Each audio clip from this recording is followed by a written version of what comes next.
Hi, welcome to FTH crash course. ఈరోజు FTH crash కోర్స్లో మన topic if acting is hard for you then you are doing it wrong.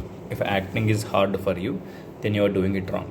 మీరు చేసే acting మీకే కష్టంగా అనిపిస్తే మీరు ఎక్కడో తప్పు చేస్తున్నారు అర్థం.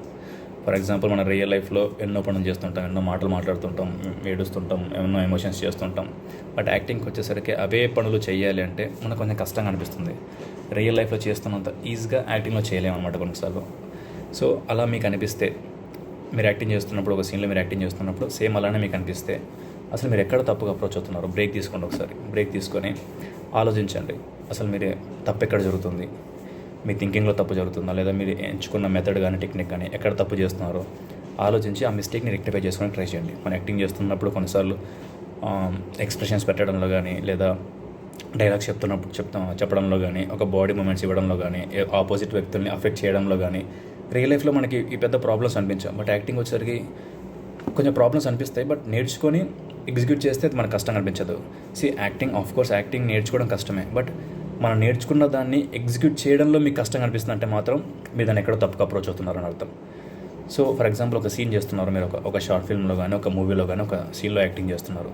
మీరు అలా యాక్టింగ్ చేస్తున్నప్పుడు డైరెక్టర్ వచ్చి చెప్తాడు, ఈ సీన్లో నాకు ఇది కావాలి, నాకు ఈ డైలాగ్ డెలివరీ ఇలా ఉండాలి, ఎక్స్ప్రెషన్స్ ఇలా ఉండాలి, బాడీ లాంగ్వేజ్ ఇలా ఉండాలి, ఈ సీన్ చూస్తున్నప్పుడు ఆడియన్స్ ఇది ఫీల్ అవ్వాలి, అవుట్పుట్ ఫర్ ఎగ్జాంపుల్ నాకు ఈ సీన్లో ఈ పలానా అవుట్పుట్ కావాలని చెప్పి ఆడియన్స్ డైరెక్టర్ తన రిక్వైర్మెంట్ చెప్తాడు. సో ఆ రిక్వైర్మెంట్ని మీరు ఎగ్జిక్యూట్ చేసే ప్రాసెస్లో ఒక యాక్టర్గా డైరెక్టర్ కావాల్సిన అవుట్పుట్ని మీరు తీసుకురావాలి. ఆ అవుట్పుట్ తీసుకునే ప్రాసెస్లో ఆ అవుట్పుట్ని ఎగ్జిక్యూట్ చేసే ప్రాసెస్ మీకు కష్టంగా అనిపించిందంటే మాత్రం మీరు ఎక్కడ రాంగ్ వేలో అప్రోచ్ అవుతున్నారని అర్థం. సో ఒక బ్రేక్ తీసుకోండి, జస్ట్ ట్రై టు థింక్ ఎక్కడ నేను తప్పు చేస్తున్నాను, ఆ తప్పు ఏంటో తెలుసుకొని ఆ తప్పుని రెక్టిఫై చేసుకోండి. ఎందుకంటే ఇన్ ద ఫస్ట్ ప్లేస్ మీరు తప్పు తెలుసుకోలేకపోతే మీరు దాన్ని రిపీట్ చేస్తుంటారు. సో మీరు చేసే యాక్టింగ్ మీకు కష్టంగా అనిపిస్తుంది, మీరు కంటిన్యూస్గా అదే చేస్తున్నారంటే మీకే అనిపిస్తుంది కొన్ని రోజుల తర్వాత, అరే నాకే యాక్టింగ్ కష్టంగా అనిపిస్తుంది, so just want to quit this అలా అనిపిస్తుంది అనమాట. సో అలా అనిపించకూడదు అంటే జస్ట్ ఆ మిస్టేక్ అంటే తెలుసుకోండి, ఆ మిస్టేక్ని రెక్టిఫై చేసుకోండి. That's it. If acting is hard for you then you are doing it wrong. And ఇంకో విషయం ఏంటంటే, if a method or technique works for you just go for it. మనం యాక్టింగ్ చేస్తున్నప్పుడు ప్రిపరేషన్ ప్రాసెస్ ఉంటుంది. ఒక scene execute చేసేటప్పుడు మనం scene starting నుంచి ఎగ్జిక్యూట్ చేసేంత వరకు ఒక ప్రాసెస్ని ప్రిపేర్ అవుతుంటాం, ఒక ప్రాసెస్ ఫాలో అవుతుంటాం. ఆ ప్రాసెస్ని కొంతమంది టెక్నిక్ అంటారు, కొంతమంది సిస్టమ్ అంటారు, కొంతమంది మెథడ్ అంటారు, కొంతమంది వే అంటారు, whatever it may be.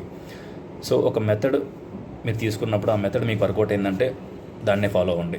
పలానా యాక్టర్ ఆ మెథడ్ ఫాలో అవుతాడు, నేను దాన్ని అడాప్ట్ చేసుకుంటాను అంటే కుదరదు. ఆ యాక్టర్కి వర్కౌట్ అయింది, మీకు వర్కౌట్ అవ్వకపోవచ్చు, మీకు వర్కౌట్ అయింది వేరే యాక్టర్కి వర్కౌట్ అవ్వకపోవచ్చు. సో మీకేది వర్క్ అవుతుందో దాన్ని అడాప్ట్ చేసుకోండి.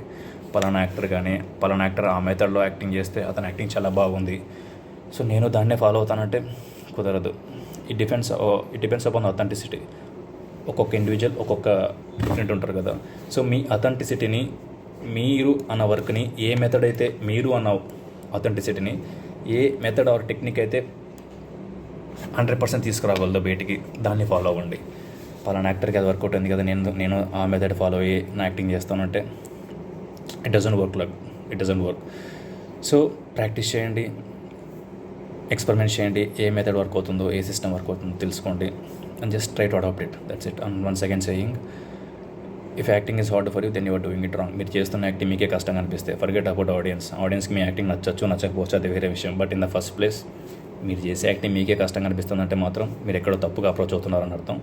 ఆ తప్పు ఏంటో తెలుసుకొని ఆ తప్పును రెక్టిఫై చేసుకోండి. రెక్టిఫై చేసుకోకపోతే ట్రస్ట్ మీ, మీకు యాక్టింగ్ కెరీర్ ఎక్కువసేపు ఉంటుంది. ఎందుకంటే మీకే అనిపిస్తుంది అనమాట, చెప్పాను కదా నేను చేసే యాక్టింగ్ నాకే కష్టంగా అనిపిస్తుంది, maybe this is not my field అనిపించి మీరు క్విట్ అవుతారనమాట. సో అలా అనిపించకూడదంటే ఆ తప్పు ఏంటో తెలుసుకొని ఆ తప్పుని రెక్టిఫై చేసుకోండి. And next, if a method or technique works for you just go for it. Don't try to adapt the another actor's method. వేరే వాళ్ళ మెథడ్ని మీరు అడాప్ట్ చేసుకుని ట్రై చేసుకోకండి. మీ అథెంటిసిటీ ఉంది, ఆ అథెంటిసిటీని ఏ మెథడ్ ఆర్ టెక్నిక్ అయితే 100% బయటకు తీసుకురాగలదో దాన్ని ఫాలో అవ్వండి. That's it. Have a good day. And మరి యాక్టింగ్ నేర్చుకోవాలనుకుంటే, ఆన్లైన్లో యాక్టింగ్ నేర్చుకోవాలనుకుంటే just try to enrol FTH online acting course. That's it. Have a good day.